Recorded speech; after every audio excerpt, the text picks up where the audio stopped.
Call the meeting to order.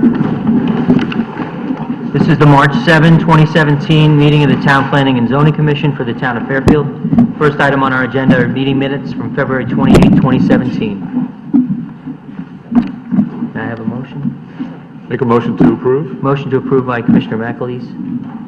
Second. Second by Commissioner Noonan. Thank you. Thank you. Commissioner Corcoran, you are sitting for Commissioner Francis, and Commissioner Grauer, you're sitting for Commissioner Alessi. Okay? And you'll be on for the evening for those two. All right? Does everybody have a copy of those minutes? Any questions, corrections? Ready to vote? All in favor signify by saying aye. Aye. Any opposed? Abstentions? Minutes are adopted unanimously.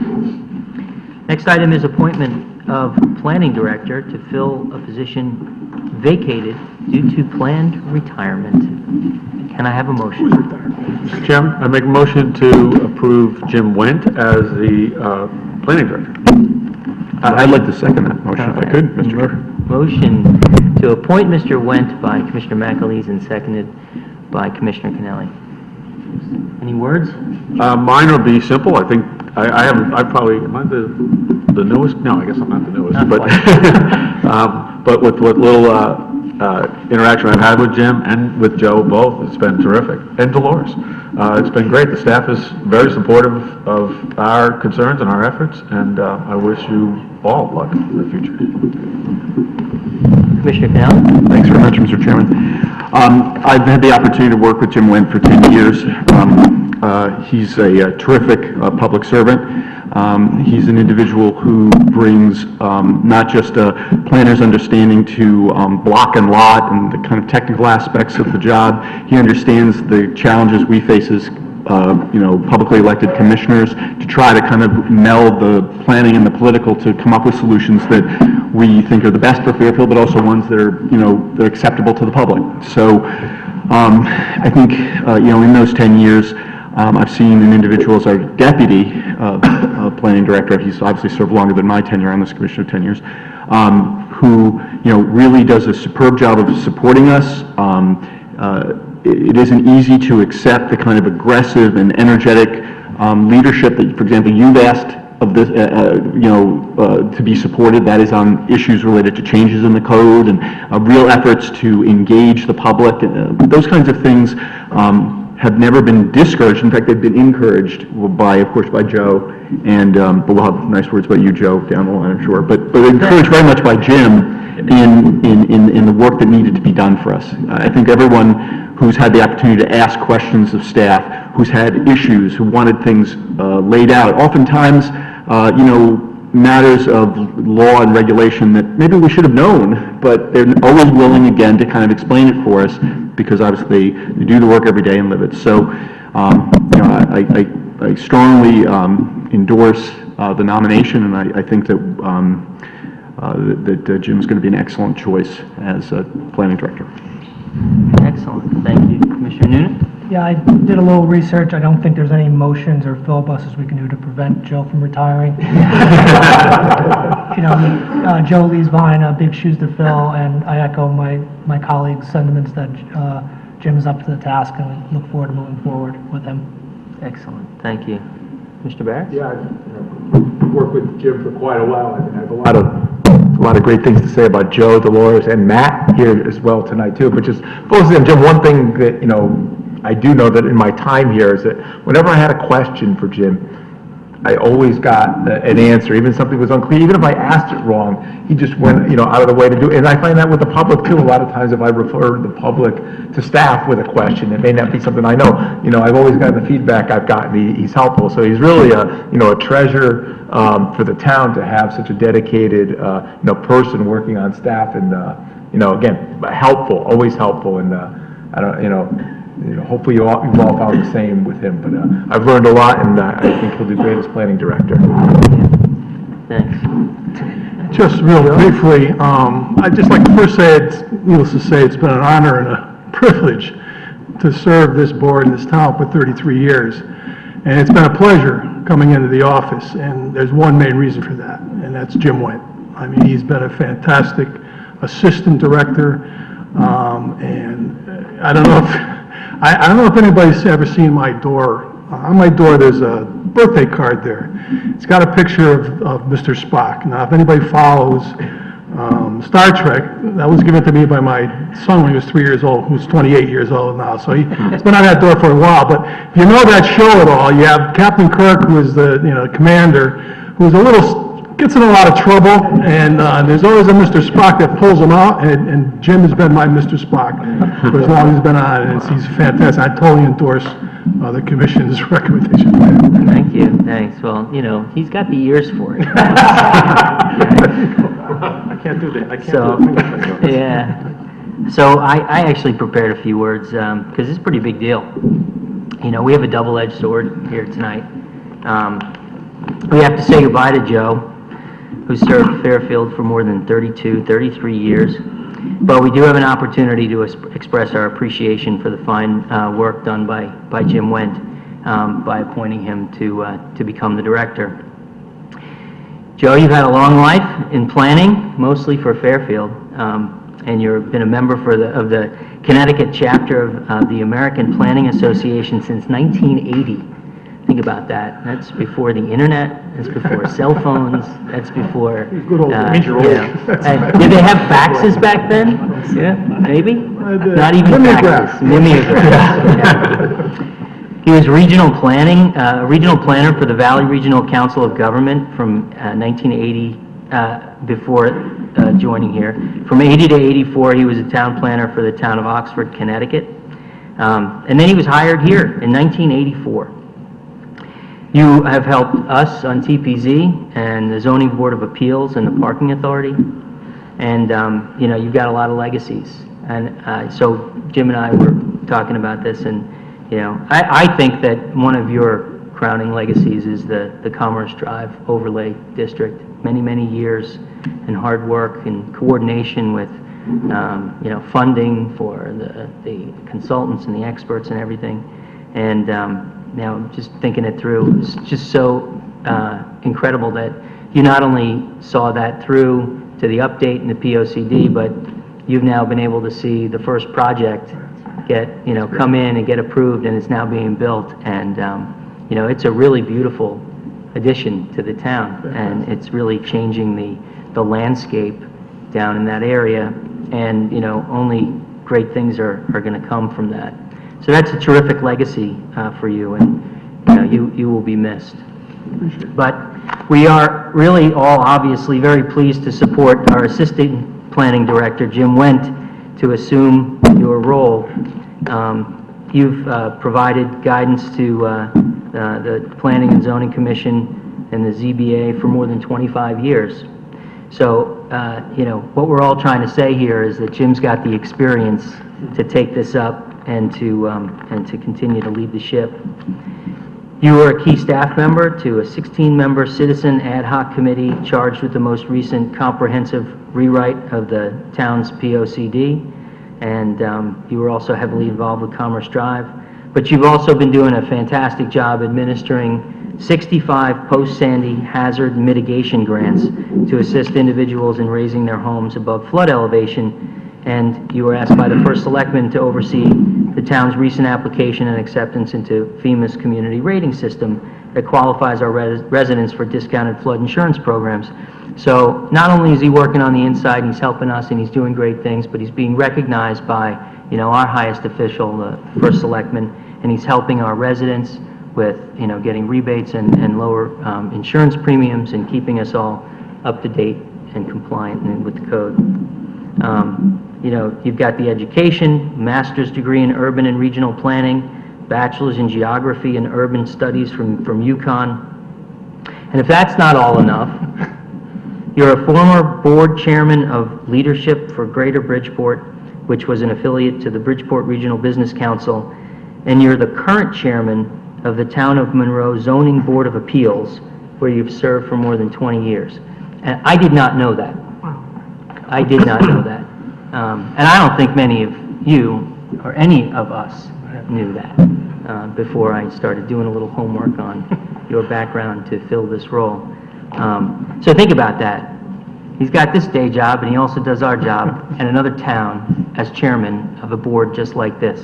Yeah, I wholeheartedly support Jim's recommendation, nomination, appointment to assume the role of director. Yeah. With that, does anybody else have any other comments? No? Are we ready to vote? All in favor signify by saying aye. Aye. Any opposed? Any abstentions? All right. The motion is approved. Congratulations.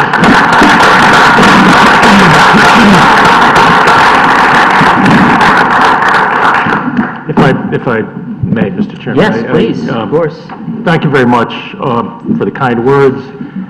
The only thing I wanted to say is I recognize the confidence and trust that this vote represents. I do, deeply, and I will do my very best to hold up my end of the bargain. Thank you very much for your support. Thank you. Excellent. So next item on the agenda, is now we got to do work. 479 Westway Road, request of Attorney Ray Rizzio for a review of the revised plans for consistency with previously approved special permit in the design residential district. Okay, there's a lot of material in your packet with this one, including a memo from me. This commission approved a 16-unit residential condominium development for this site back in October of 2006. And some of you may recall in April of last year, the commission settled an appeal regarding the denial of an extension of that special permit for that development by agreeing to extend the permit for 30 months to October of 2018. And at that time, the applicant agreed to provide 2 affordable units within those 16 units that to accommodate an amendment to the regulations that had occurred subsequent to its original approval. So there is a detailed narrative in your packet that describes the revisions. It's the same number of units. They're smaller units. The lot coverage reduction is about 34% from the original approval. The total floor area reduction is almost 50% from the original approval. It's the same 16 units on a smaller scale. We provided an overlay that of the original approved site plan, and we overlaid the proposed units in red so you can kind of see the magnitude of the reduction that they're proposing. So what the applicant in their memo is asking the commission to do is to make a finding that the revised plans are consistent with the existing permit approval. They went through this process with the Wetlands Commission in February of this year, and that commission made a finding that that is consistent with that wetland permit. They're asking for the same here. So your options are to agree that this is in keeping with the original approval and no new application is necessary, or the contrary, if you think that there's such a change that warrants a new application, that is also within your purview. Thank you. Anyone have a motion? Well, can we have a motion to approve, Mr. Chairman, if we want to proceed with accepting this? Is that okay? Then I'll make a motion to approve. Good. Motion to approve by Commissioner Kennelly. Commissioner Grauer is not sitting. No, you are. Yeah, because Forgive me. Jerry's, right? Or Meg. Seconded by Commissioner Grauer. Excellent. I'm sorry, I emailed to you this morning a rendering that came post, I have hard copies of that as well. And I did forward, we did receive an email from the owner of property directly across the street that I forwarded to you as well. He was in yesterday inquiring as to what was up. He went through the plans and decided to send an email in support. Yeah. Okay, thank you. So, Commissioner Kennelly, you want to start? Sure, thanks very much, Mr. Chairman. So my initial reaction is that anytime something comes before us where there's going to be significantly less coverage, that I'm more welcome to the idea that that the impact environmentally is going to be, significantly less, and that's what appears to be the case from the presentation we have here. So I'm open to the idea of an approval here if, in the name of moving things along if we are comfortable with this. On the other hand, I'm completely also accepting of a change in the motion or a reversal. If anyone is, any of my colleagues are concerned about any details here that they think require us to, to go through the public hearing process and take this, and take this maybe at a more granular level. I would say that Inland Wetlands' willingness to say yes, neighbors' acceptance of this plan, one that I'm sure, reflecting on what 2006 offered them, they're probably happy to be getting something less intensive, makes me think that maybe we can move ahead. As a matter of, as a broad matter, I'd say, I think I'd be comfortable moving ahead, but I certainly will entertain the willingness. I'm not resistant if anyone on this commission feels, because I know I've done it, has said, hey, I want more. That's completely also acceptable to me. Thank you. Commissioner Grau? No, I looked at the plan, I think. Just turn your mic on. I don't know if your mic's on. I reviewed the plans, and I think the reduction in the area that they're going to occupy is a plus. And if the developer is happy, I think the town's getting a benefit from it being slightly smaller. Okay. Commissioner Barretts? Yeah, I was confused by a couple of things in the application, but I think I'm squared away now. Mr. Rizzio's an excellent attorney, and I'm sure what he writes is true. I just didn't understand some of it. So, he talks about a special permit running with the land and citing law, but I believe he's referring to the fact that when owners change, it still does, because special permits expire after 9 years, it says near the, and with the opportunity, not a right, that they could be extended up to 5, and that was the issue here initially, is that it had expired. This was approved back in 2006, and we, first of all, didn't want to give an extension because time and experience and things had changed, and 9 years is a long time. Regulations changed, and then we came back, and again, it's in the evidence here in the packet that we offered an extension because they agreed to provide 2 affordable units again. That's something that changed in our regulations. So things change over time, and special permits do, have to consider that. Again, we talk about 2006, that was a long time ago.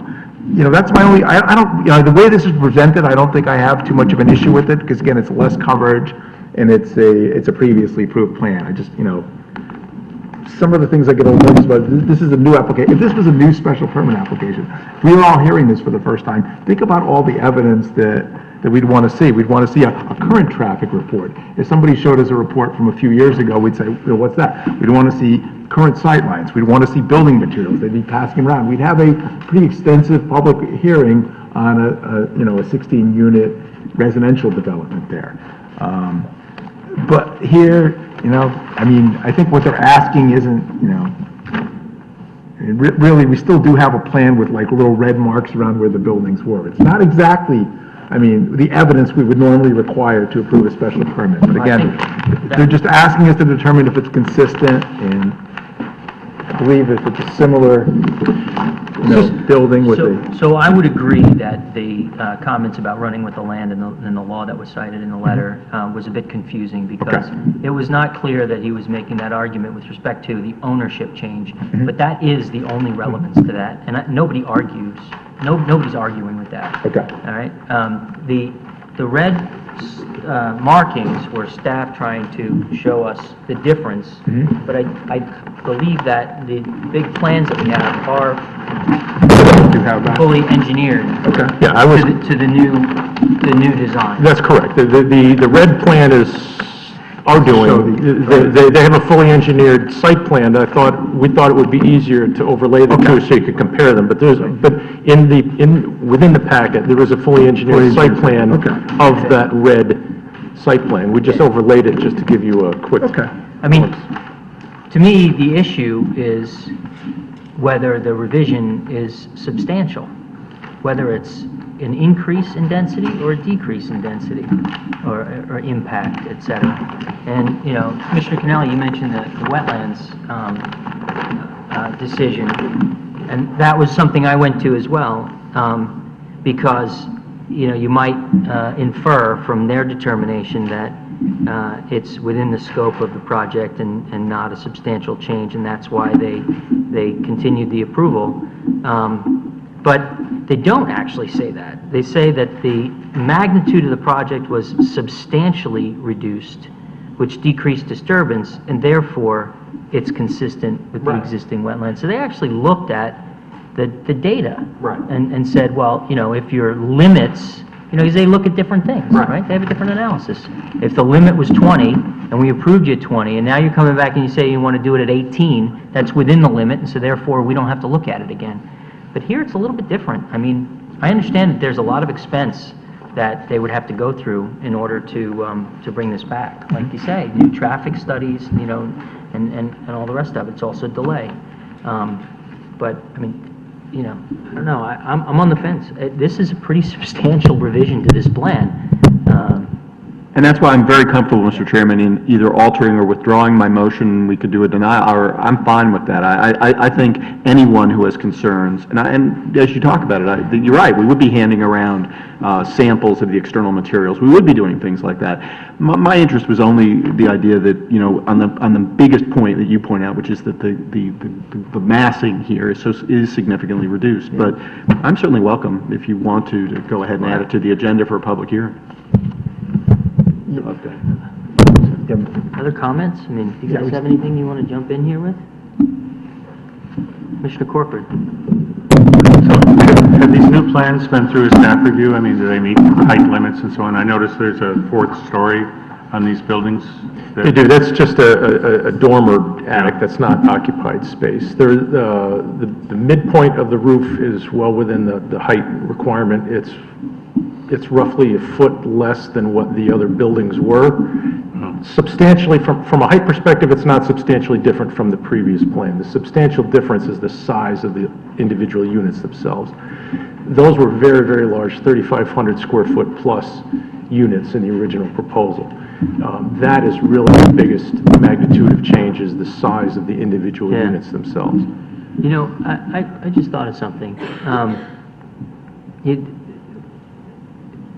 Learning that one of the neighbors had submitted a comment, a public comment, in reaction to this being on our agenda, was significant to me. Not because of what he said, whether he was for it or against it, but that he felt inclined to submit a comment. And that's what the public hearing process is all about, And so my concern is that here we have this, let's just call it a substantial revision to the plan that we then just approve as no modification, no significant modification. And, people see what we do and, cite it back to us later on down the line when somebody else has a revision that they want to get through. And we do that without giving the public a chance to comment. Another alternative here is to not grant it or deny it, but move it to, just put it on for public hearing. Okay. And see if there are neighbors who have an objection to, a revised plan. I mean, what are people's thoughts on that? I'm happy to withdraw my initial motion and make a new motion to move to public hearing, Mr. Chairman. Commissioner Barrett? Yeah, I would, if you're going to do that, I would second that also, because I agree, I don't want to be so onerous, because I do see this, whether, whatever plans we have in front of us, overall it looks like less coverage, but again, less coverage than what I think it might be good, not to ask them to do a full new special permit, but at least have the opportunity for them to present these plans to us. What's there, and be able to ask the applicant questions. I don't think that is too onerous, and give the public a chance to comment. Again, this was not, this was from a long time ago. Think about it, if somebody came to this, and again, none of you folks were here to approve it, somebody came to you with a 16 unit, you'd be asking a lot of questions about it, right? Well, Commissioner Corcoran inspired the thought, because, have the plans been reviewed? I mean, are they within height limits? Are there things, are the materials going to change? What is the impact? And then, the applicant can explain, what happened. Oh, go ahead, I'm sorry. I was going to say, the other thing, I pointed this out when we were talking about the last application. The original application, as Mr. Wentz said, these were for huge residential units. Like, they were going to cost like $2 million or something like, I mean, I remember that number, something like that, 3,500 square foot luxury units. So my question there is when we said, well, we've changed our regs since then, and if you want to build any multifamily housing like this, 10% has to be affordable. My question back then is, and with the rules, I was wondering, like, how are you going to build even housing and have comparable units as affordable housing within that? I said, well, we can grant this, but I'm not sure it's going to work. So this would be a good opportunity to question that. You know, what is the affordability plan for those two units? Where are they going to be located? Anything like that, so. Well, that's true, and I didn't see an affordability, do they have to have an affordability plan?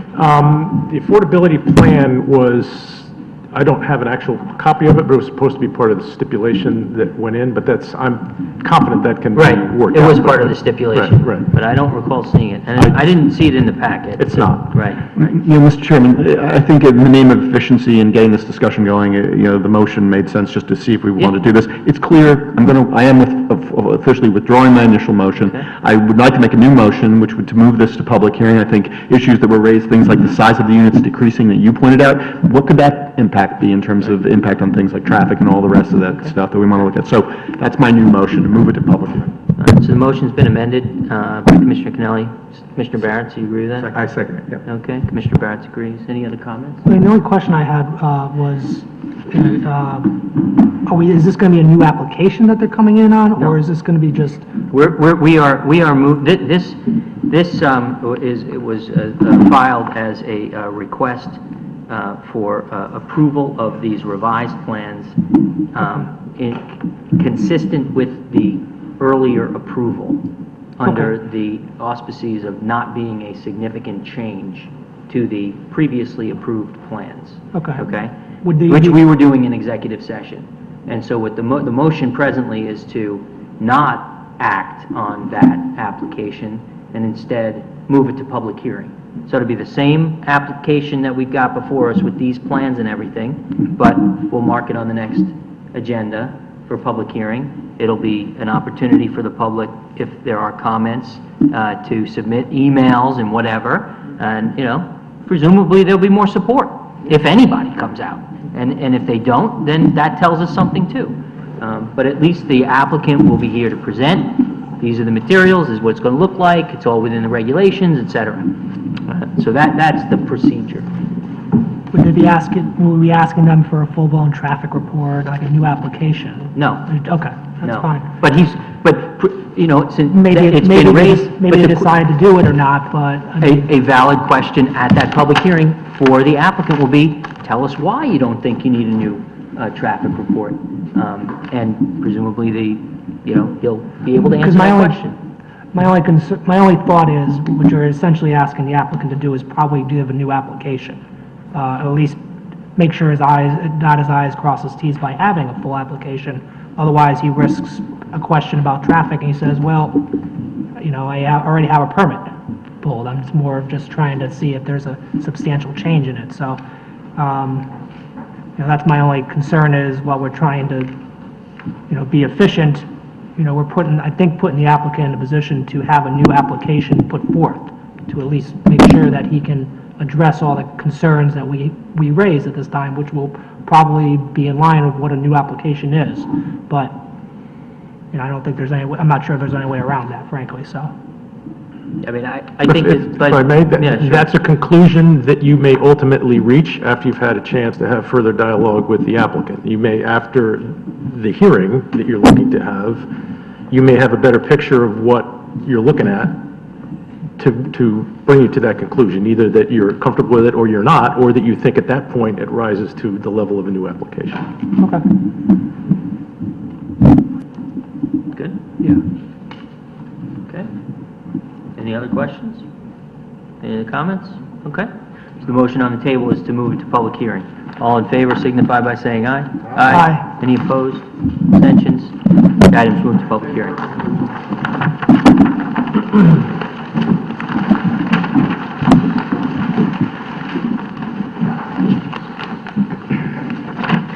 Okay, next New applications to recommend a public hearing. The first is a zoning regulation amendment, the application of the Town Planning and Zoning Commission to amend section 12.5.9 of zoning regulations. We included the recommendation in your packet. You may recall that we had a liquor store permit expansion that this commission has now approved through a stipulation that led the commission to want to amend the regulations to reduce the maximum size of a package store in the neighborhood district from 4,000 square feet. And what we are proposing is 1,500 square feet.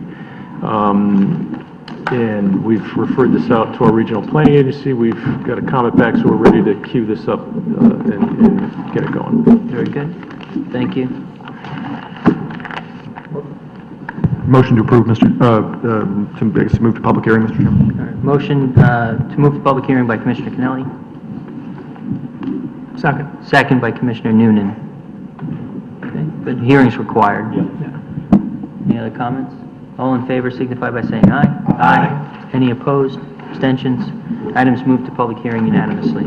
Next item is old business, 85 Mill Plain Road, compliance application of Fischel Properties to establish a food service use with request for reduced parking pursuant to section 21.13 in the Design Industrial District. All right, Mr. Chairman, I want to briefly go over what was presented to you at the hearing and just highlight the finding that you need to make as part of this request in this application. A coffee shop operator would like to take over the 22,560 square foot section of the former fencing academy space at the Sportsplex. The shop would serve coffee, related beverages along with a selection of baked goods, and would all have a small area for customers to purchase related products. The shop initially plans on being open from 6 a.m.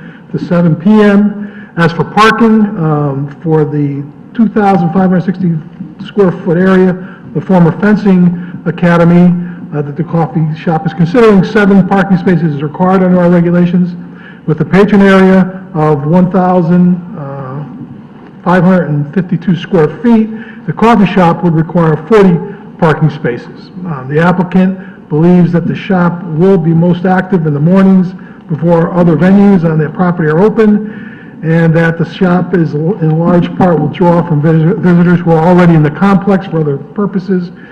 The shop will also be located toward the North Pine Creek end of the complex by the rock climbing facility, and the applicant feels, based on their experience, that that is the least busiest section of the parking lot. So, therefore, the applicant is asking for a reduction in the required number of parking spaces subject to our section 21.13, off-street parking and loading. This section states that for the multiple tenant properties in excess of 100,000 square feet that provide a minimum of 300 car parking spaces, the total required number of spaces otherwise required may, at the commission's discretion, be reduced if the applicant has demonstrated that the adequacy and the viability of the proposed reduction to the satisfaction of the commission. That's essentially what he attempted to do at the hearing, and that's pretty much what was presented at the hearing, Mr. Chairman. Thank you. And that would be the finding you would have to make. Thank you. Okay. Can I have a motion? Anyone? I really didn't want to, but I'll make a motion to approve for discussion purposes, because I can feel this landmine. I'm always, anyway. Well, Motion to approve by Commissioner Kennelly. Second. Second by Commissioner Corcoran. Excellent. Mr. Kennelly. Parking there is very tricky. That said, I was on the commission when, many years ago, Commissioner Barretts and I supported the rejection of the original application, which was going to be office and I believe some residential on top. And we were very happy and encouraging of the Sportsplex complex that eventually took its place. It fit a need. So I have, over the years, been probably the biggest cheerleader for parking reductions. Here, only because I want I felt on some level we had an obligation as a commission to stand behind our decisions and to give this particular unique property as much flexibility as possible. So it looks like I'm going to be wishy-washy here twice tonight, in that, at first glance, having reviewed this last time and kind of knowing the property pretty well, I completely would understand any objections if anybody wants to hit me vehemently about the fact that it's a very tough parking lot. It is. That said, one of the challenges is having had kids use this facility is what do you do when there's a 90-minute birthday party and now you have to kill time? Now, you can go off into downtown and stuff, but on the other hand, I might argue, what if you could just stay parked and get a cup of coffee? And to me, that seems sort of a sensible, rational thing to do there. It would keep us walking in the lot rather than pulling out of the lot and then rushing back in to get a kid. That said, in case anyone here has a horror story they want to talk about, I don't want to be responsible for that, but I would say I'm 65-35 supportive of allowing this this reduction. We do it with the understanding that in many other environments we wouldn't approve it, but that's my thoughts on this. Commissioner Corcoran, thank you. This is a large building with a lot of parking spaces, and it needs a lot of parking spaces, but it's not a situation where, or like, I was at a restaurant this morning that only had 6 parking spaces and obviously needed many more. This isn't the same situation because there's a lot of give and take in what can go on. And as long as we're allowed to make an exception in the regulations, then I would be in favor in encouraging a new business to start up. Okay, very good. Anyone else? Okay, well, so I agree, Commissioner Kennelly, with everything you said, and Commissioner Corcoran, same. You know, there is give and take. The wild card here is the leased parking, which provides a buffer for impact on the parking lot. There's 40 spaces there, which does get used. So I'm in and out of there as well, and that does get used. So I'm a little concerned that that's going to go away someday, and then there's going to be a real problem. The other aspect of this was that the applicant, when asked about food preparation and other stuff, acknowledged that they would remove the industrial oven, and that they would agree that there would be no food preparation. So they wouldn't have sort of, you know, a menu with, you know, table service and people coming in to sort of park, and to make it more of an amenity for the sportsplex as a whole, which is what you're, I think, driving off of. So I would be inclined to grant it with those conditions.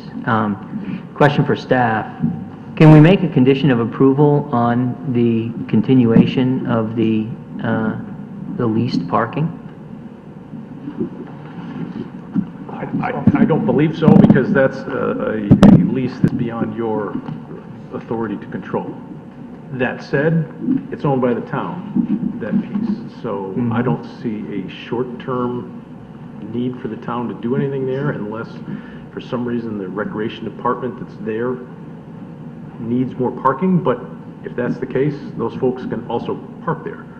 So I don't see that turning over anytime soon. Sitting here right now, I don't know what the term of that lease is. I don't know what the length is, but Yeah, I don't see neither do a I. long-term We didn't ask either. alternative use there. But to answer the question, you cannot condition on something that you have no control over. Right. That's what I thought. So that's my concern, is that lease goes away. Well, maybe they build another building. Maybe they've got something that they want to do with the solar panels or whatever, and they need that space for something, you know. Mr. Barrett? Yeah. That's okay, thank you for doing that. I looked at it pretty closely, just the history of this facility. You know, if you just look at the history of all the different approvals, there were a lot of applications for various uses and a lot of approvals, and almost each one had some sort of a parking reduction. I give the applicant credit, there were different arguments made why it could be more, why it could be an overall ratio different, and it got to that. And through the thing, I think a couple times I asked them, you know, you're going to run out someday, regardless of how much square foot you have there, you only have so much parking, and they've done their best to get additional parking. So yeah, I'm leaning in favor of this application. Are they done? No, I mean, they can always, and again, this one really, I'm not sure they're done. What happened here, as I understand it, was that it's not like they built something new, but one tenant moved out that required 7 spaces, and a coffee shop requires 40. I will point out, again, I'm not that much of a, it's not like it's empirical data, but the reason why it requires 40 is because it's a fairly sizable patron area in a coffee shop to me. 40 is that's a lot of spaces. If you consider a coffee shop, like, are really going to be 40 different patrons in there at one time? But it's based upon the square footage of a restaurant use, is what it is, right? It's one per every 40 square feet. So that is a regulation, that is, but it just, here, it doesn't seem like a restaurant, it's a coffee shop, as the chairman said, they're not gonna be cooking food there. So I'm inclined to grant this. Again, it's a stretch, as have most of these approvals been within this complex. It can be tight at times, but again, it works out, and I think the point about, like, Mr. Kennelly made about, if people are dropping off, I think it would be actually a nice feature to have a coffee shop there, so I'm inclined to approve it. Yeah, ultimately, that's what, if you're going to vote yes, that's what you have to decide. You have to decide, is this going to be a magnet for people to come in and get coffee independently of being on that site in a great deal of cases? I will say, if I don't have to be in that lot, I'm not going in. Right. Especially with Starbucks right outside. Yeah. So I view it as that this is essentially something to serve, as you described, Mr. Chairman, an amenity for the facility. So that's how I look at it. Let's hope we're right. That's what I'd say. I was wondering, excuse me, if we can put some kind of requirement that it, like, some way to control it from growing into more of a restaurant cafe than a coffee cafe. So that's Or is that, like, we can, and that you was know, it. I that might recommended be, the conditions you of know. approval. Commissioner Alessi, who's not here tonight, asked the applicant directly, and they agreed that they would remove the industrial oven that was shown on the plan. Yeah, who's to say someone down the line doesn't come in? No, well, this, if we condition the approval on that, then It it goes runs, with this thing. Yeah, it okay. runs with the land, runs with the space. So, no industrial oven and no food preparation on premises, so they would be limited. Mr. I would argue that with that condition in place, accepted by the applicant, if he was to leave in some other type of food service wanted one, they'd have to come back to the commission to get Right. that condition Yeah. removed. And fair, to be fair, the conditions in that space may change. There may be vacancies, and they may have it, they want to maybe turn it into Restaurant Row, in which case then they have to reallocate all their spaces, and, they'd have to come back to us, and we'd evaluate it then. So, with all that being said, I would suggest we support it, and with the conditions, the 2 conditions of approval. Anybody else? So, Commissioner Kennelly, it's your motion. You agree to amend? I accept those amendments, Mr. Chairman. Okay, and Commissioner Mackles, right? No, I'm sorry. No, Mr. Corcoran. Okay, and you agree? Yeah, okay. So the motion on the table is to approve with 2 conditions, no industrial oven and no food preparation on premises. All in favor signify by saying aye. Aye. Any opposed? Abstentions? Okay, the motion carries unanimously. Next item is 1501 Kings Highway, special permit application of Jacek Bigasinski, architect, for additions and alterations to an existing building in the design commercial district. Okay, again, Mr. Chairman, I'll go over briefly what was presented to the commission at the hearing. The project is to renovate and add to an existing building with site related improvements. The applicant planning to construct a 8 by 10 one-story addition in the back of the building. The addition will square off the building and allow for an even hip roof on the second floor. Existing building has a flat roof. They propose to install a sloping roof. This will create additional second floor space. They are also adding 2 sets of stairs and new toilets. Space will remain open as the owner is looking for a tenant at the time. Existing parking will be regraded and redesigned to allow for zoning compliant parking spaces configuration. There was, the site-related improvements also would include new concrete sidewalk, concrete pavers, paver walk, and a new planter at the project entrance. On December 1st, 2016, the ZBA did grant a waiver of the street line and rear line setback to allow the addition to be to the existing building over the existing building's footprint. It's an existing non-conforming building as to those setbacks. They also granted a reduction of the required number of parking spaces from 26 required to proposed 21. The parking requirements is based on the use of this as an office. If no other use could be made of it, needless to say, or any other use that would require additional parking would not be permitted without a waiver application. Again, the compliancy of the, and this was described to the commission, of the parking space was just to our configuration. Yep. Meets the size and, of the space requirements and also the width of access. All that's okay. The only thing that was reduced was the number of parking spaces from 26 to 21. Okay, thank you. That's what was presented. Commissioner Kennelly, before you leave, I forgot to ask you on the record, you watched the tapes from the last meeting for the last item? I did for the last item. Yeah, okay, great, okay, thanks. And you have to, I do have to leave, I will Okay. return to the public hearing. all right, very good, thank you.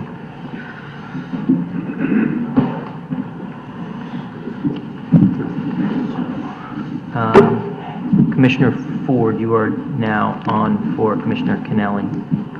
All three alternates, you're in full swing tonight. I know it. Okay, thank you, Mr. Devonchik. Can I have a motion? Motion to, Motion to approve by Commissioner Noonan, Second. second by Commissioner Barretts. Very good. with the variances and everything, I thought it was a fine application, especially considering the variances that have been given to them already. Right. Okay, thanks. Commissioner Barretts? Yeah, Good. good with the application, I'm happy, about the construction, the sidewalks, and everything else. Good enhancement, and, the application is definitely an improvement to the building, and I support it. Very good. Anyone else? Okay. Motion is to approve. All in favor signify by saying aye. Aye. Any opposed? Abstentions? It's granted unanimously. Next item is 1152 Kings Highway Cutoff Compliance Application of Fairfield Commons LLC to change use of a prospective building from retail to medical use of a prospective building from retail to medical use. That's a typo. From retail to medical use, period. All right, Mr. Chairman, again, I will briefly go over what was presented to the commission. This is basically a compliance application, a use compliance application. On April 11, 2006, the commission approved an application for special permit and site plan approval pertaining to this property located at 1252 Kings Highway Cutoff and the construction of a 36,000 square foot building for the use for retail purposes. The current expiration date, subject to the right to seek further extension in accordance with the provisions of the state statute, is April 8th, 2018. The property owner has been approached by a healthcare provider, hospital, with regard to utilization of the property for medical offices. The property is located in the design commercial district, wherein a medical office use is permitted under our section 12.4.3. Medical and dental clinics are similarly permitted in that zone under section 12.4.5. The applicant makes this request for a certificate of zoning compliance seeking approval of a use compliance that will allow change of use from the previously approved retail to medical use. No modifications to the existing architectural exterior elevations are proposed or required in order to facilitate the change of use. Similarly, the site plan as previously approved is unchanged. The parking requirement as established for retail use is the same as that would applicable for a medical office pursuant to our section 28.6.5. So there'll be no modifications required to the site plan. The change of use as proposed involves a change from one permitted use in the district to another. The subject property has been vacant, has remained vacant and undeveloped and not used since the original approval. That essentially, Mr. Chairman, what was presented at the meeting to the commission during the public hearing. Thank you. Can I have a motion? I'll make a motion to approve. Motion to approve by Commissioner Barron. Second by Commissioner Ford. Commissioner Barron? This is certainly I'm sorry, Mr. Chairman, we didn't get a second to that motion. Commissioner Ford. Thank you. certainly a creative application by the applicant. At first, I had some revision, similar to the one we just talked about. Again, this is something we approved, I made this point in the hearing, in 2006. And again, just to get some ground, so there was significant debate over this. There was, a huge debate over whether they could have shared access, and Stop and Shop wouldn't let it, and that just wasn't going to happen. So the driveway as it's constructed is what was approved back then. Not everybody was in favor of the application, but it was approved after, there was one of the significant public hearings. It never got built. It doesn't look like a retail use will ever be built there. And typically, we'd have a new application for something, but by the applicant saying they're not, again, medical building would normally look different than there, but they're saying there'll be no change to the design in building, because any change in design should trigger a new application here. It's a new use, a new design, no change to the site plan, no change to the parking, no change to any of the accesses or anything like that. And they did here submit a new traffic study, because this is not just, some residential area. This is right in, pretty big circle there, where this is located near Stop and Shop. So I'm inclined, although this is a creative thing, I think to get the property's lied dormant for decades. And again, I'm willing to hear other arguments, but at first I didn't think I would, but I'm inclined to support this, I think. Okay, very good. Commissioner Ford? I would agree. I think the last comment, I think, is most germane. And this area of Kings Highway, or the Post Road area, and the Circle area, has been more of a brownfield for as long as I can remember. And we can only take them at the applicant's word that they have a sophisticated operation coming in there. So I think it'd be a good addition to that area of town. And again, an area that has been yearning for development for a long time. Anyone else? So I wouldn't approve it because it's just been dormant for a while. I agree that would be a tremendous benefit ancillary to an approval, but I would approve it because it's the same plan. They didn't make any modification to the plan. All they're changing is the proposed use. The proposed use requires the same amount of parking. They've got a landscaping plan, and I don't think we need to take them at their word that they're going to build the same building. They have to, because that's what's on the plans, and that's what's approved. So, I don't think this is a close call. The last plan did not get built. So, Yes. Yes. Here we go. Exactly. We can approve this, we might be here in 8 years saying, hey, When does it we got somebody expire? else coming in. When does it expire? Well, the current extension expires April 8th. However, the way the statute was amended, it could actually be extended as far as 2023.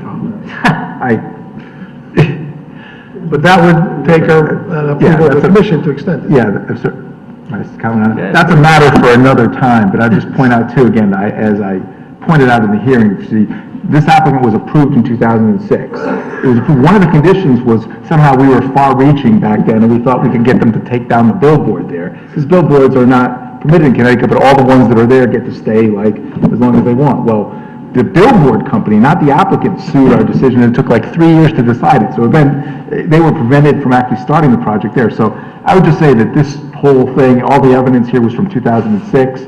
2023 would be quite a bit of a stretch. So I'm hoping that this medical use gets built, and if not, I think we're going to need to see a new application for this property. Yeah, it would require an approval from you to extend it past 2018. Yeah, that's a long way from the original approval. All right. Anything else? Okay.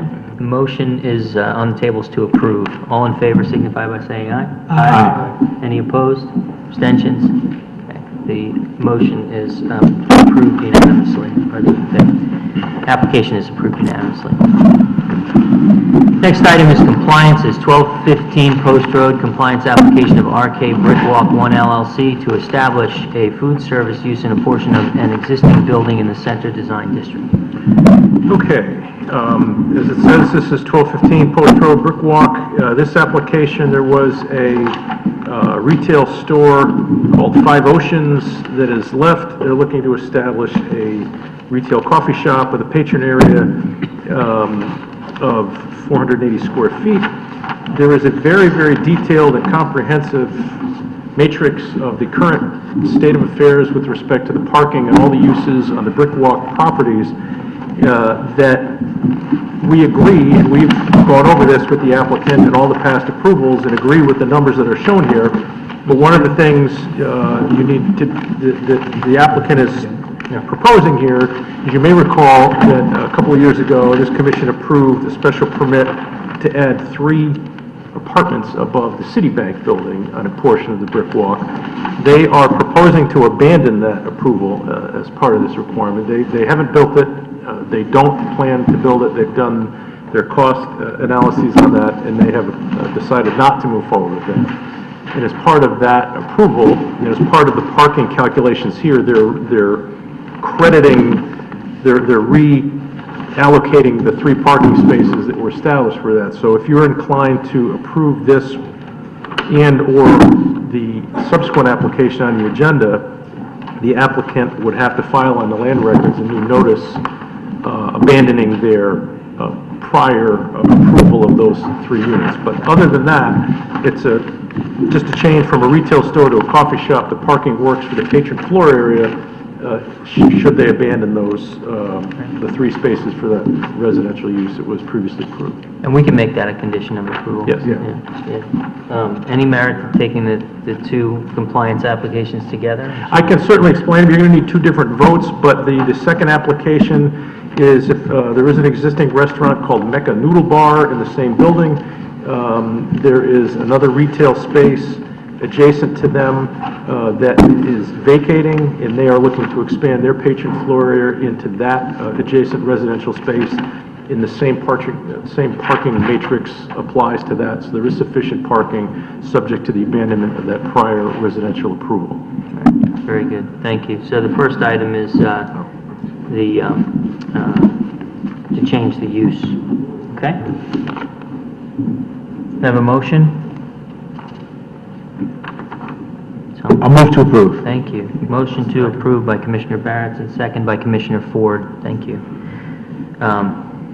So I reviewed all this, and, you know, so long as they expressly abandon the prior approval, parking works out, and, you know, I think this is a good application. So does anyone else have any other comments? No? No, I agree. All right, all in favor signify by saying aye. Aye. Any opposed, abstentions? Okay, that item carries unanimously. Next one is 1215 Post Road, compliance application of RK Brick Walk 1 LC for expansion of an existing food service use into the former retail space in the Center Design District. And Mr. Wynn just gave us that rundown. Commissioner Barrett, you want to move to approve? Yeah, I will move to approve. Thank you. Commissioner Barrett, a motion to approve by Commissioner Barrett and second by Commissioner Ford. Okay. I have no additional comments on this. I support it. Mecca Noodle Bar is a fine restaurant, and I can understand their need to expand. I do too. Anyone else? Any other comments? Complies with all regulations. All in favor signify by saying aye. Aye. Any opposed? Abstentions? Okay, the compliance is passed unanimously. Next item is a public hearing. First is Tuller Road, request of 144 Tuller Road LLC to reduce a subdivision bond from $119,667.50 to $37,375. Yeah, I'm Indy Pikarsky, I'm a member of the LLC. We like to reduce the bond, you know, from 117,000 to, from 119,000 to 37,000. The road is very much done, you know, it's finished. Excellent, thank you. And we do have an email in the file from Ms. Pooley, who verifies that that's the appropriate amount. All right.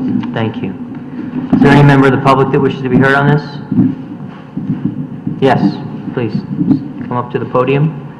So, this is public comment period, sir. So you just yield, you'll have an opportunity for rebuttal after any other public comments are heard.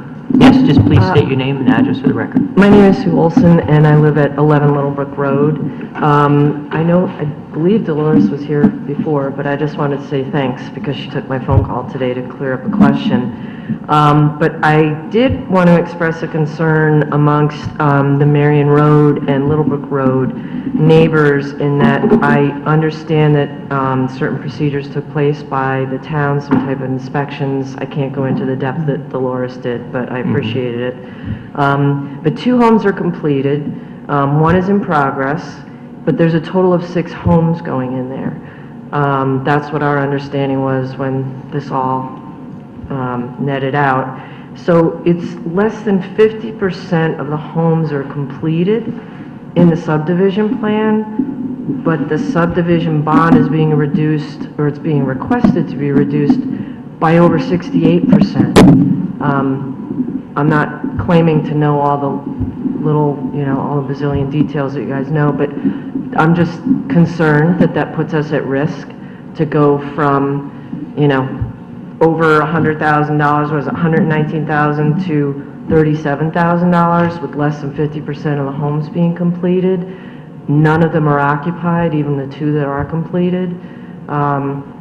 So I just wanted to express that concern to the town, that I just want to know what's our recourse, knock on wood, if something did, go wrong, what's our recourse with that small of a bond amount left for the subdivision loan? Okay. Okay. Terrific, thank you. We'll definitely take that into account, and we'll talk about that when we decide the application. Thank you. Okay. Any other members of the public wish to be heard? Okay. Sir, you have an opportunity now to respond to that if you like. If you don't, Like to mention, I think, the band was the band for road, not for subdivision, so we're requesting, the road is complete 100%, it's nothing have to do with the construction of the homes, Right. So, and we'll confirm all that with Ms. Pooley again. But I do think that as a general matter, the bonds are reserved for the work that's done in the public right-of-way, on the roads and sidewalks and things like that. But we'll confirm all that again with Ms. Pooley, and we'll take it up when we discuss it in the next executive session. Okay? Thank you. Okay, thanks. I'll close the public hearing on this item. Next is 100 Nippus Road, re-subdivision application of Judy Cardello for 2 lots in an R3 zone.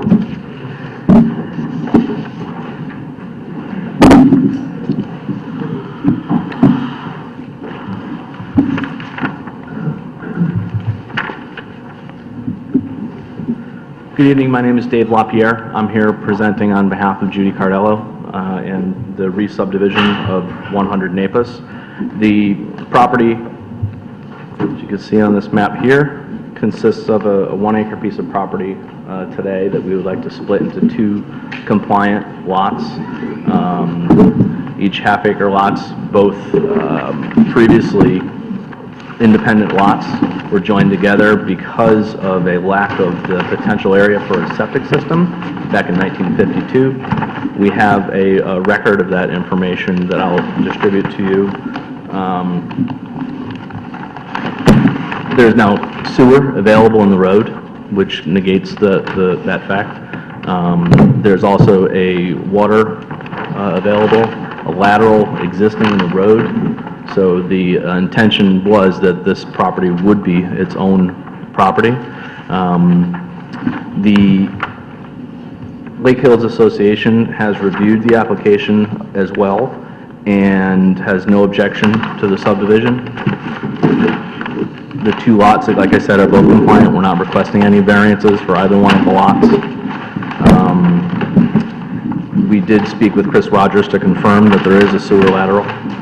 And I'd like to just distribute some information that I have from the Lake Hills Association and from I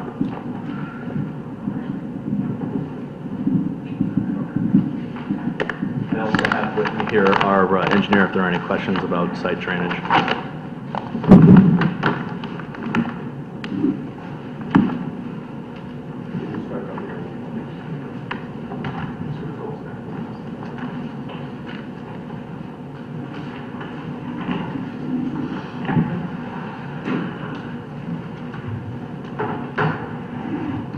You'll find in that packet the the letter from the Lake Hills Association president, as well as the documentation on the reason for the two lots being joined together back in 1952. The lot numbers actually jump right over that lot as it stands right now. There's an existing house on this property here, which is lot number 1. Lot number 2 is here. This is the one that we're looking to, there is no house on this property right now. And the numbering goes from 80 over here, jumps over 81 and goes to 82. 83 is actually across the street. So the intent was clearly that there was 2 separate lots there.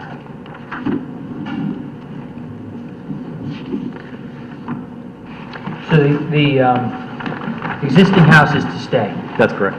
It's being renovated at the moment. Okay. Let's see, did you do sightline calculations for the new driveway? I'm not 100% sure about Doesn't that, look but our like it engineer should may be be an able to speak issue, to that. Because the road is, you know, Pretty straight. Mhm. But we do require sightlines for new curb cuts in subdivisions to make sure that that's safe. Okay.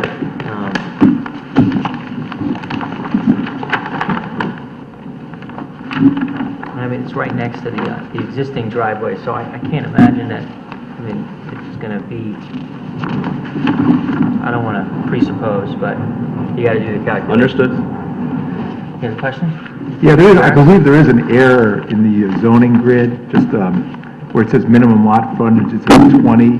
I believe we changed our regulations a few years ago. It should be equal to the minimum square on the lot, I believe, so it should be 100. It appears in the grid that you do still have that, but just make a note that that is the regulation. It's been in effect for the last few years. Again, it used to be 20 for everything or something, which was, it was changed to be equal to the minimum square. So you have 211 on one, you're going to spend 103 on the second one. So it does appear to meet it, but just the point that the grid appears to be. I apologize for that. We'll update the zoning chart. Because I'm sure that when you had this previously divided, it would be a coincidence if it was exactly 103. So probably this was decided now to meet our regulations. And I also noticed that, you know, our minimum lot area is now 20,000, and both of them meet the regulation, albeit by 8 feet in one and 18 in the other. That's correct. But it does seem to be engineered to meet our regulations. Actually, according to this is the original, I guess, in 52. It says 103.50, so it actually was. Oh, it was? Okay. Well, they anticipated a yeah, I guess. regulation change 60 years later. They're nice sized lots, so every other lot in the neighborhood, there are, I believe, 3 other properties that are joined like this one. All the other properties in the area are half acre. Okay. Does anyone else have any other questions? Okay. Thank you very much. Thank you. Would you like to speak at all with our engineer? If he has anything to present, then doesn't appear anyone has any questions. Pretty straightforward, split of the property, the subdivision, but just for the record, it's Alan Shepard, professional engineer, 415 Shelton, Connecticut. And the sidelines should be pretty clear. We'll get that exact number for the board for the next meeting. And I apologize for the table. I just noticed that looking at it, that the 20 is gone. So we looked at this a little while ago, and it's been a little bit of time since it came on to the for our application because there was a state thing. So I'll take the map for that too. Okay. The drainage, Laura Foley asked for some additional details. We provided those details. It's in the package. I won't bore you with all the elevations and comments about that, but, you know, in her letter, she said the overall design was adequate. She just wanted more details. Right. That's in the package. Exactly. Yeah. All right. Plans Thank you. They look good. Okay. All right. Thanks very much. Any member of the public wish to be heard on this item? None? Very good. I'll close the public hearing on this item. Okay.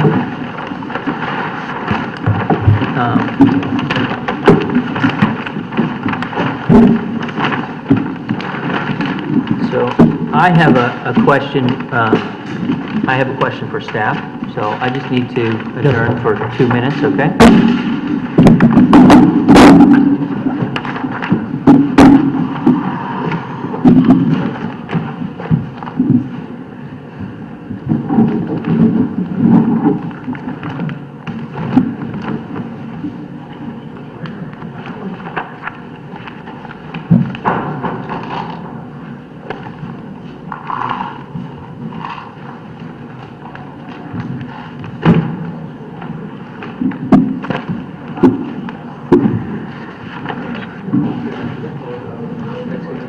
Thank you. Thank you. All right. Call the hearing back to order. So the next item is 226 Main Street, special exception and coastal site plan application of Eagle Hill Southport School to expand an existing school use into an existing building in the R3 zone. And Mr. Fitzpatrick, just before you get started, I'd like to disclose for the record that my wife, Candace Wagner, is on the board of the Southport Conservancy, which is an abutter and also a supporter of Eagle Hill School in different ways. I don't consider it to be a conflict of interest for me to sit in here and decide the application, but if anybody does that is interested in the application, feels that, then they should please let me know. And I do not, Mr. Chairman. I appreciate that. Okay, thank you. Mr. Chairman, members of the commission, for the record, my name is Bill Fitzpatrick. I'm an attorney in Fairfield with the law firm of Fitzpatrick, Fran, Bologna. We have offices at 1735 Post Road. I'm here this evening representing Eagle Hill Southport School, Inc., the contract purchaser of property at 226 Main Street in Southport. Eagle Hill is located at 214 Main Street, property to the north, and is looking to expand its educational use to the property at 226 Main Street. The property at 226 Main is a small parcel, approximately 4,300 square feet, which includes at present a two-story brick building. The building has been utilized as a People's Bank branch. People's utilized the front of the first floor, and there's an existing garage to the rear of the first floor. The second floor was utilized as a residence, and the garage was utilized as part of the residential property. The property line extends, if you look at the survey, to the south of the existing building and includes parking along the remainder of the fee title property. The property also includes, as part of its title, access rights across the property to the south to access those parking spaces. The parking spaces will be restriped. We expect to end up with a total of 6 parking spaces, including 1 handicapped. This property, despite the business use which previously existed there, is located in the R3 zoning district, which includes schools as a permitted use via special exception approval. The application to the commission tonight is a special exception application for the extension of the Eagle Hill Southport School to the property at 226 Main, as well as a coastal site plan review. Coastal site plan review is essentially technical in nature because there is no exterior construction proposed relative to this existing building. Presentation tonight will include my discussion of Eagle Hill School. I will then introduce the architect, Mr. Chris Eberly from Peterman Architects of Concord, Mass., to discuss the proposed utilization of the property in question. I will then close with a discussion of the special exception criteria. I should note that Benjamin Powers, who is the headmaster of Eagle Hill, has a conflict, so he is not available tonight. However, Virginia Cargill, the president of the Eagle Hill School Board of Directors, and George Clark, another board member, are here with me, and the 3 of us should be able to answer any questions relative to the school. At this point, I'd like to briefly discuss Eagle Hill School. Eagle Hill Southport School is located in the former Pequot School building at the same site where Southport's elementary school and community center stood since 1855. The existing building was erected in 1918, replacing an older wooden structure, and was subsequently closed as a town school in 1972. The historic building was later acquired by the Southport Conservancy. In 1985, the building was reborn as a school when it was leased to Eagle Hill Southport under a 99-year lease. Eagle Hill has been located in the historic Pequot School for the past 33 years.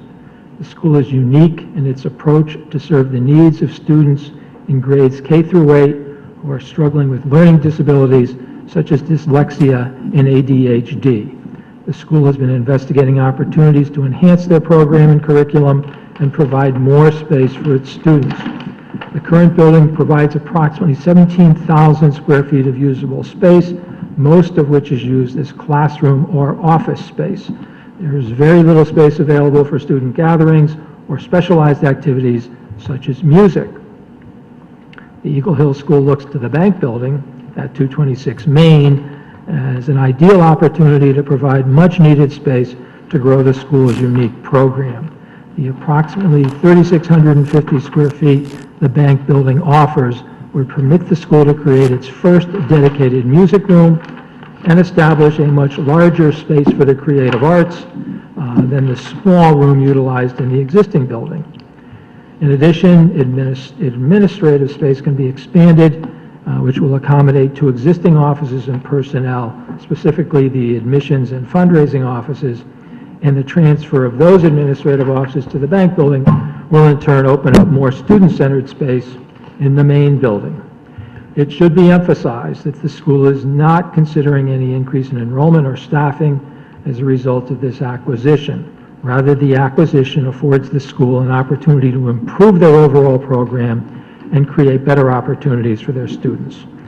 The addition of dedicated and purpose-built art and music spaces will have a significant impact on student experiences and outcomes.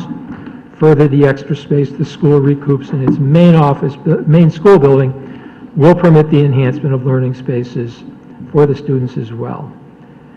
Eagle Hill has dedicated a creative environment for LD and ADHD students that recognizes individual strengths, promotes independent thinking, develops a self-esteem and self-advocacy that supports a successful transition of continued academic achievement.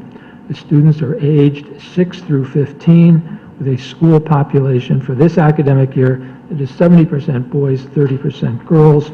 There are 102 students enrolled at the present time. At this point, Mr. Chairman, I'd like to introduce Mr. Chris Eberly from Peterman Architects of Concord, Mass. to outline the proposed utilization of 226 Main Street. Chris.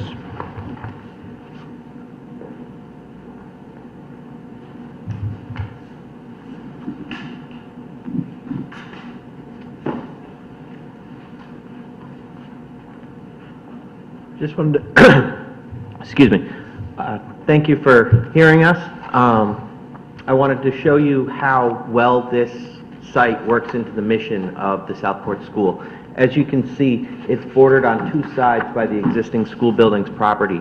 Really presents a unique opportunity in this neighborhood to take on some additional space that can support the programs that Bill spoke about, and it also offers an opportunity for expansion of the school while remaining within their own property.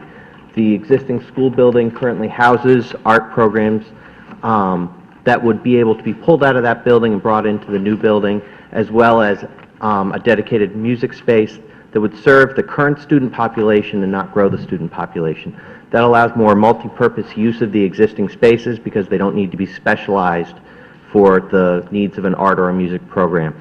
It will also take existing offices that exist for the communications, development, and admissions from the existing building and place them into a new building, not expanding the staff, but giving them a little more space in order to do the job that they do so well.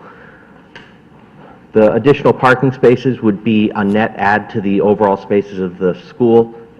It would also add an accessible space. Currently, there's 45 on the school's existing property. Picking up the additional property will add full-day parkers who will basically come in the morning, leave in the afternoon. It won't be the cyclical parking that you have with the current retail use of the bank or the coming and going that you have with a residential use. It'll be people who come in the morning, leave in the afternoon.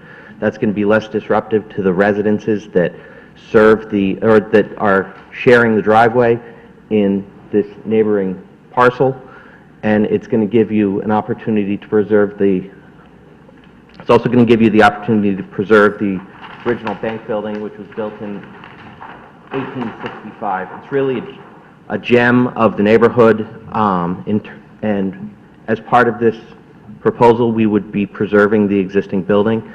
We'd be making no changes to the existing 1865 building. All of the modifications to the building would be occurring in the rear, which is a 1996 addition. We feel that by introducing a terrace in the back and reutilizing the existing walk that's part of the existing site, we don't anticipate any trouble with student flow from one building to the other for their programs. Did you have to go through the Southport Historic? We expect to go through the Historic District Commission pending approval of this. After you? Exactly. Gotcha. They'll be our next stop.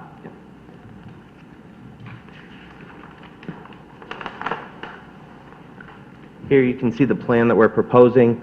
The first floor would be, the first floor and second floor would essentially be a split level where the art and music classroom would be in a slightly different level than the administrative functions.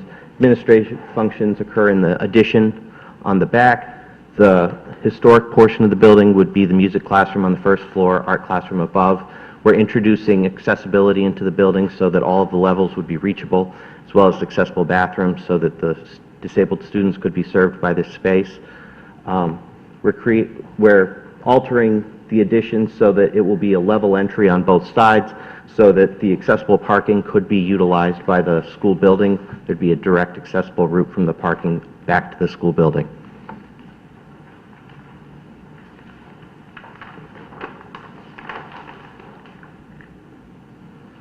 Here you can see the upper level. Again, we'd have staff in the rear of the building. We'd have an art classroom on the second level. Currently the building has a roof deck that would not be utilized but for any student purposes. We'd be introducing the elevator. The only small changes to the building would be the terrace on the lower level, work required to make the parking space, identify the accessible parking space, and a small change to the 1996 addition's roof that's required to install the elevator. I'll give it back to Bill. Thank you very much. Does anyone have any questions? I have a question about the parking. How does a shared driveway work? Is it in and out? I mean, It loops around the building to the south. Also, there's an exit on the other side? There is. Okay. There is. One way around.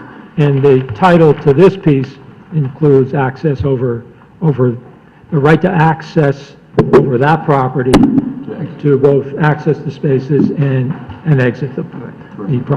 To be clear, it's a one-way, entrance only. Yes. Right. So, I mean, and it's why the parking spaces are angled Correct. the way that they are.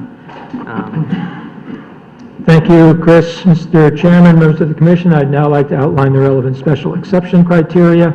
I should first note this proposal was reviewed at a code enforcement meeting. We tried to incorporate all relevant suggestions. The relevant factors for consideration by the commission in reviewing the special exception application are outlined in section 27.4 of the zoning regulations. First section states that the proposal shall be in harmony with and conform to the appropriate and orderly development of the town and neighborhood, and not discourage appropriate development and use of adjoining property. In this matter, I'd submit the issue of harmony with the town and neighborhood has essentially already been satisfied. Eagle Hill has existed directly adjacent to this property, as I stated, for the past 33 years. Eagle Hill has been a good neighbor in the community, as indicated by the petition from neighboring property owners that I will submit at the close of this presentation. The expansion of the school use to the property at 226 Main eliminates a bank branch, which generated business traffic, etc., certainly in excess of that associated with the proposed school expansion. Utilization of this property by Eagle Hill to create a dedicated music room and a dedicated art room as well as accommodating the admissions and fundraising offices, is certainly in harmony with the existing school use to the north and in harmony with the surrounding neighborhood. By definition, the expansion of an existing educational use, replacing an existing non-conforming commercial use, will not have a negative impact on property values, but rather enhance the value of surrounding property. Section 27.4.2 is satisfied since there is adequate access for fire protection. The provisions of Section 27.4.3 relate to traffic. The expansion of Eagle Hill School to this building, servicing as it will the existing student population, will generate no traffic in and of itself. I would like to submit a letter prepared for the commission by Mr. Galante of Frederick B. Clark Associates, who is not available tonight.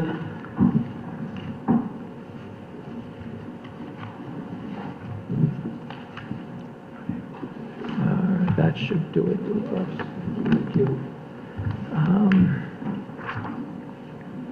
I would like to just quote its conclusion. Based on a field investigation and evaluation of the subject property and a comparison of the previous use to the proposed use of the building, we find that the change in use of this building to be part of the overall Eagle Hill School will result in a reduction in site traffic on Main Street during peak hours. This will be a benefit to the overall activities on Main Street and at the nearby intersections. As you heard from Mr. Everly, this property is located in the historic district, will require HDC approval. Every effort has been made, as Chris outlined, to ensure there are virtually no exterior changes to the building. The school has contacted immediate neighbors. I do have a petition I'd like to submit as well. I have a question about the enrollment issue. What is the enrollment of the school right now? 102, I believe, is the correct number, and the Conservancy has a limit of 110 in its lease of the property to Eagle Hill.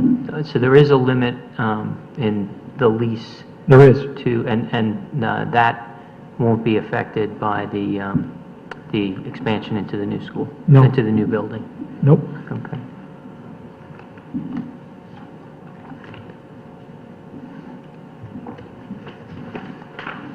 That should do it again.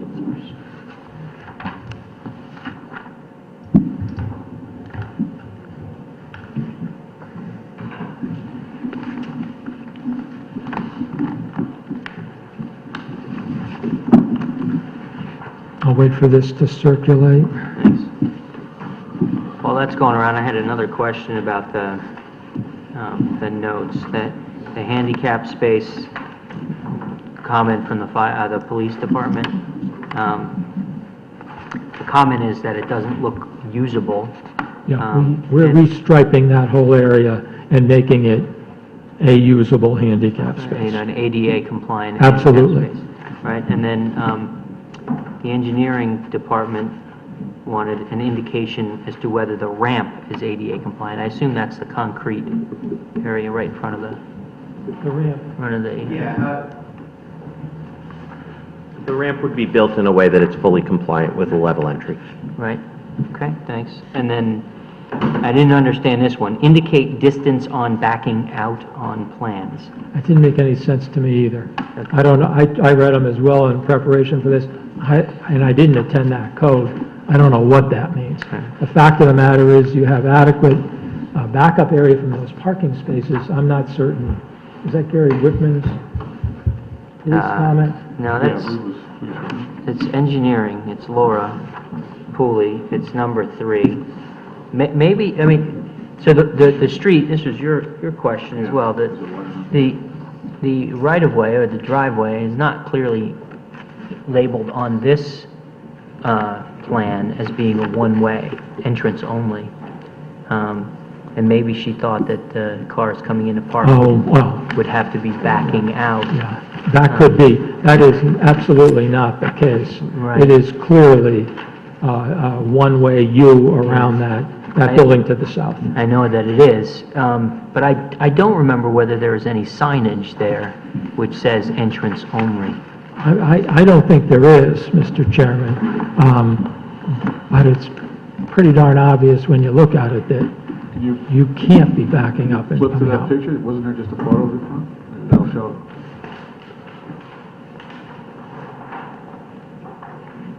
No, I can't see if it was. I don't believe there is any current signage.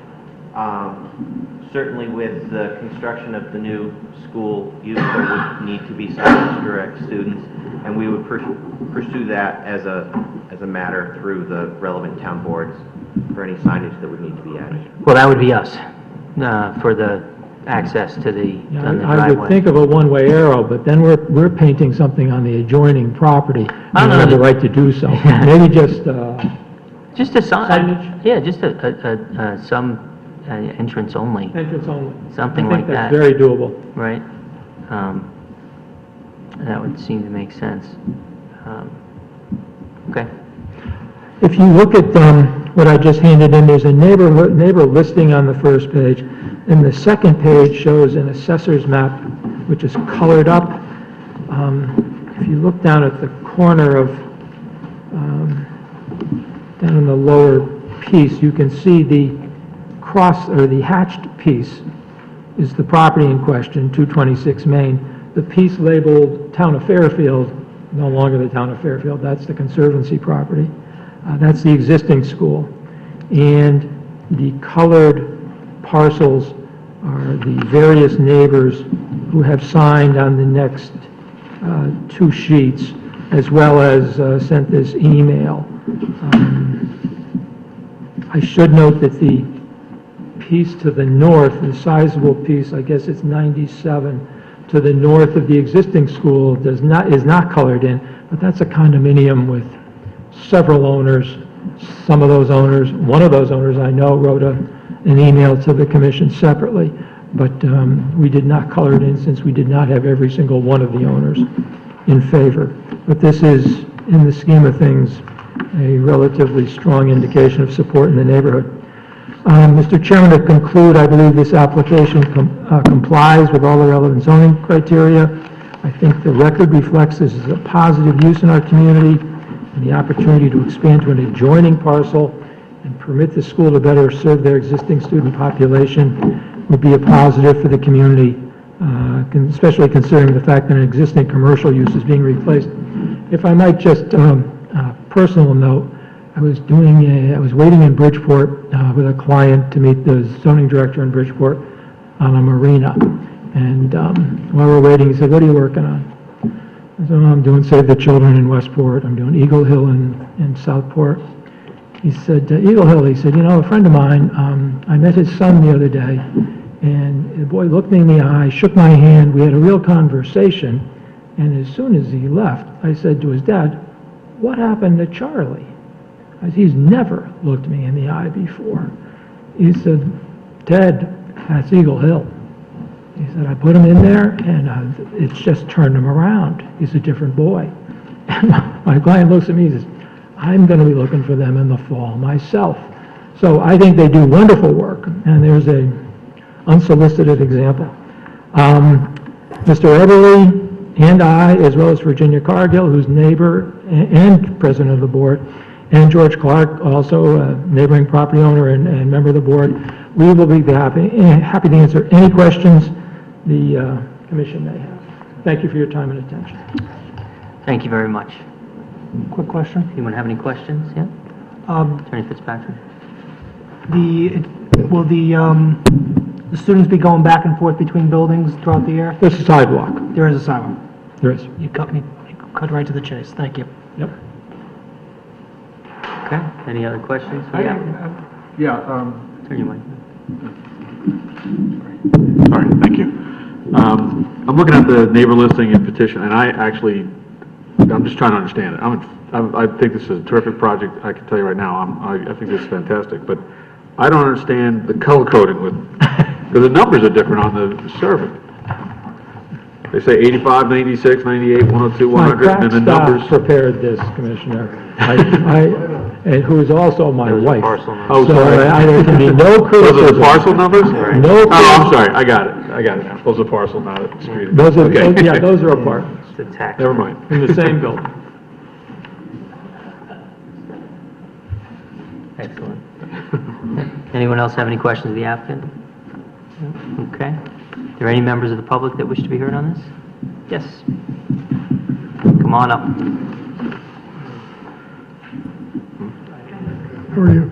Hello, I'm Packer Weber, and Laura, who's right over here, and I live directly across the street from the property. We're at 227 Main Street.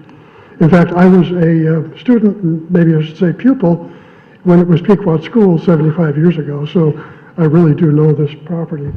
We are very much in favor of the conversion of this residential building for the school. We love the school. We love hearing in the morning the children arrive. When they come out for playground, they come out different times during the day. Hearing them play is absolutely wonderful. So this we think is a wonderful asset for Southport, and we are in favor of this proposition. Thank you, and thank you for your time. Thanks very much for your comments.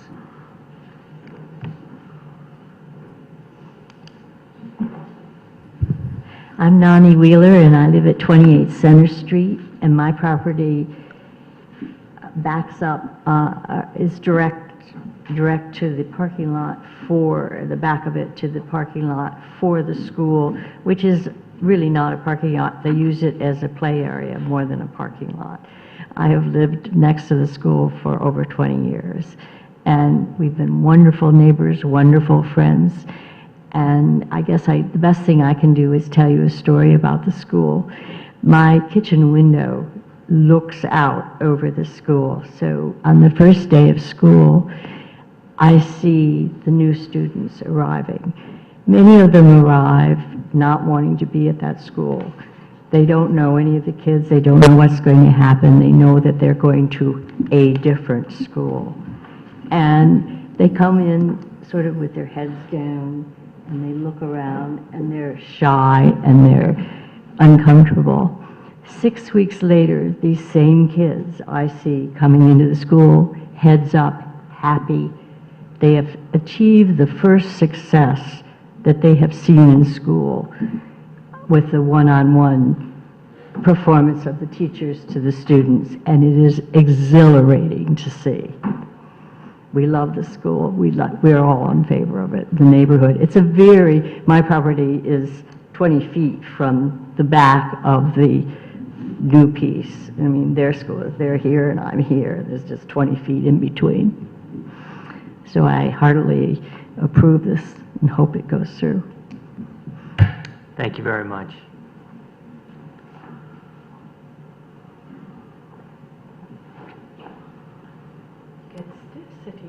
It's been a while. I'm Laura Wilbur, and I live with my husband at 227 Main Street. I just wanted to tell you, the parking, you worry about traffic. That school is so disciplined about their drop-offs and pickups. I'm a veteran of an awful lot of school drop-offs and pickups, and I have to say, those are the best. They just keep them all in line. They use walkie-talkies. They move them right through, and it doesn't, for the 10 minutes that they're doing it, it's busy, but apart from that, they do it just the right way. So I just thought you should know that. It's great to hear. Thank you. Anyone else? Any other member of the public wish to be heard? Okay. Thank you very much. Attorney Fitzpatrick, I'm not sure you want to say anything in rebuttal to that. Very good. I'll close the public hearing on this item. The last item on the agenda is 2318 Mill Plain Road, re-subdivision application of David Ross for 3 lots in an A and R3 zones. Is continued from February 28, 2017, and we received a letter request of the applicant here for a continuance of this. So we will grant that continuance, and I will adjourn the meeting.